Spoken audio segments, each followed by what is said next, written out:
8 rumah yang berada di Jalan Faki Usman, 1 Ulu Laut, Palembang, Jumat malam kemarin terbakar.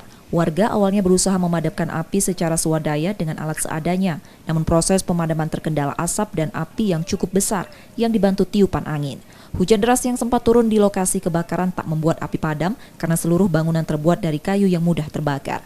Api baru dapat dipadamkan 2 jam kemudian setelah 5 unit mobil pemadam kebakaran dari PBK Palembang diturunkan ke lokasi kejadian.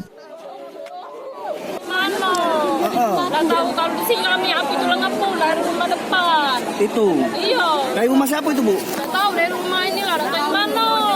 Oleh kami langsung nyampe ke anak, baik. Itu? Iya, nggak tahu lagi kami. Olehnya api itu lah besar. Itu posisi di mana itu, yuk? Di rumah. Lagi di rumah? Iya.